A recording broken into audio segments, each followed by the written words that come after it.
समय के आगे किसी का नहीं चलता है, ऐसा ही चाइना के साथ हो रहा है। न चाहते हुए भी चाइना ने अब भारत को माला माल कर दिया है और चाइना की दूसरी लहर भारत को कामयाब बना रही है। जानेंगे चाइना ने भारत को कैसे फायदा पहुंचाया है। तो वहीं USISPF के चीफ का कहना है कि ये भारत की सदी है और भारत को कोई रोक नहीं सकता है। भारत बहुत बड़ा काम करने जा रहा है। जानेंगे ऐसा क्या कर रहा है भारत। इन सब के बीच में पाकिस्तान को लेकर एक बड़ी खबर है। पाकिस्तान को एक बार फिर से ना सुनना पड़ा है और वो भी बड़े झटकेदार स्थिति में। जियोपॉलिटिक्स में बहुत कुछ चल रहा है। हमेशा की तरह CIS न्यूज नेटवर्क के इस एपिसोड में जानने को मिलेगा बहुत कुछ। आइए जानते हैं इन खबरों को विस्तार से। पाकिस्तान की जो लॉबी है अमेरिका में, वो अमेरिका के आगे पीछे दौड़ रही है और दौड़ने के पीछे कारण क्या है कि ये चाहते हैं कि किसी तरीके से एक बार चीज ठीक हो जाए, रीसेट हो जाए। और जो ये बैलिस्टिक और मिसाइल कार्यक्रमों पर जो रोक लगा रहा है अमेरिका, वो रोक ना लगे। लेकिन यहाँ पर चीजें फेल होती हुई नजर आ रही हैं। स्क्रीन पर एक आर्टिकल देखिए। पाकिस्तान के जो राजदूत हैं ये यहाँ पर US मीट में पहुंचे। यहाँ पर इन्होंने पाकिस्तान के जो लोग हैं उनसे मुलाकात करी। इन्होंने मनाने की कोशिश करी कि अमेरिका उनके खिलाफ न जाए, उनके साथ ही रहे। लेकिन ये चीजें काम आती हुई नहीं दिखी है। अमेरिका ने बोला कि चलो भैया, हमने मान लिया तुम हमारे दोस्त हो, मित्र हो, लेकिन मित्र कहने का अर्थ ये नहीं है कि हम तुम्हें छूट दे देंगे। अमेरिका ने झटका देते हुए बोला कि ये जो घातक हथियारों का डेवलपमेंट है ना और उसके बाद फैलाते हो, इस पर हमारा कड़ा रुख है। हम बैलिस्टिक मिसाइल कार्यक्रम का समर्थन नहीं देंगे। अमेरिकी विदेश विभाग के प्रवक्ता मैथ्यू मिलर ने कहा कि हमने पाकिस्तान को समझा दिया है, हमने पाकिस्तान के सामने अपनी चिंता जाहिर कर दी है। इन्होंने ये भी कहा कि देखिए, अगर पाकिस्तान ये सोच रहा है कि हाल फिलहाल में ये फैसला ले लिया गया है, अभी क्षणिक बदलाव है, तो ऐसा कुछ नहीं है। बहुत लंबे समय से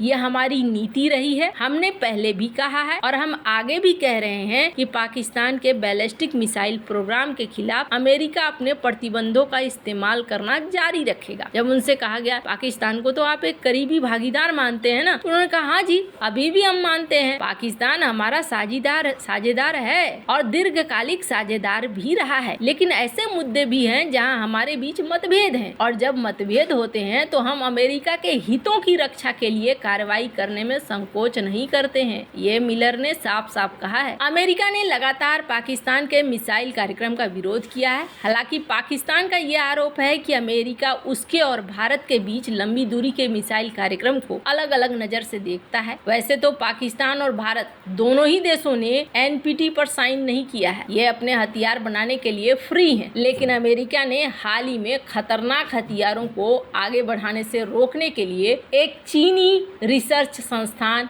एक चीनी नागरिक, 3 चीनी कंपनियों पर प्रतिबंध लगाया। और मिलर ने कहा कि चीनी संस्थान ने शाहीन 3 और अबाबिल मिसाइल प्रणाली के उपकरण हासिल करने में पाकिस्तान की मदद की थी, इसीलिए हमने यहाँ पर ये प्रतिबंध लगाए हैं। यानी पाकिस्तान को फिलहाल अमेरिका से राहत मिलते हुए नहीं दिख रही है। कारण ये है कि दो नावों की सवारी अक्सर डुबो जाती है। ऐसा ही कुछ ये है, एक तरफ चाइना, एक तरफ अमेरिका। भारत की नकल करना बड़ा मुश्किल है और यहाँ पर बीच में डूबता हुआ फिलहाल के लिए पाकिस्तान नजर आ रहा है। जहां एक तरफ ये सारा सीन चल रहा है, वहीं दूसरी तरफ USISPF के चीफ ने एक बात कह के चौंका दिया है। US इंडिया पार्टनरशिप फोरम, इसके चेयरमैन है जॉन चैम्बर्स। इन्होंने एक भविष्यवाणी की और इन्होंने कहा कि देखो, ये जो तीसरी बार भारत में ये सरकार आई है ना, ये अब एक फ्रेमवर्क बनाएगी, एक ऐसा फ्रेमवर्क जो इस पूरी सदी का फ्रेमवर्क होगा। सदी के आखिर तक भारत दुनिया की सबसे बड़ी इकोनॉमी बन जाएगा। इस विकास गाथा में अमेरिका उसका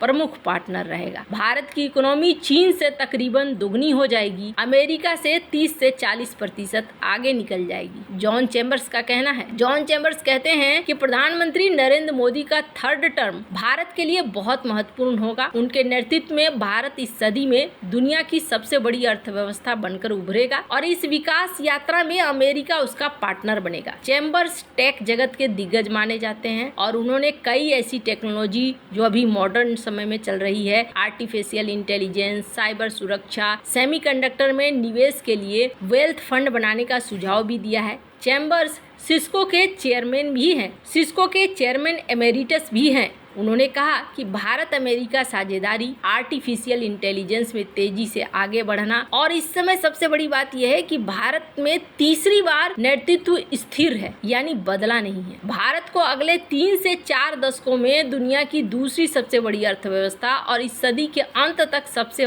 बड़ी अर्थव्यवस्था बना देगा, अगर जो फ्रेमवर्क है वो सही काम करता है। इन्होंने कहा कि देखो, अपने पहले 5 साल के कार्यकाल में भारत ने 5 साल की नींव रखी, अगले 5 साल में उन्होंने 25 साल की नींव रखी, और ये जो 5 साल है ये सदी की रूपरेखा तय करने वाला है, ये भारत की सदी है। उन्होंने आगे कहा कि ये जो तीसरा कार्यकाल है भारत में निवेश की भविष्यवाणी और सुरक्षा का संदेश देता है। चैम्बर्स ने कहा कि अगली सदी के दृष्टिकोण के लिए अमेरिका और भारत को साथ मिलकर काम करना और एक दूसरे की मजबूती की जरूरत होगी। इस वक्त जो स्थिति है भारत की वो एक बहुत ही बढ़िया स्थिति है, सब कुछ इस वक्त भारत के साथ है, इसलिए भारत को आगे बढ़ने से कोई नहीं रोक पाएगा। इन्होंने कहा कि इस सदी के अंत तक भारतीय अर्थव्यवस्था चीन से 90 से 100% और शायद अमेरिका से 30 से 40% बड़ी होगी। अब जहां ये एक तरफ बातें कह रहे हैं तो वहीं चाइना का डिफ्लेशन भारत के लिए सबसे ज्यादा मददगार बन रहा है। अब ये जो कह रहे हैं ये तो सदी की बात है, अभी की अगर बात देखें तो अभी एक आम इंसान की तहत भी भारत को बड़ा मुनाफा होता हुआ दिख रहा है, और भारत को ये दूसरा लहर है जो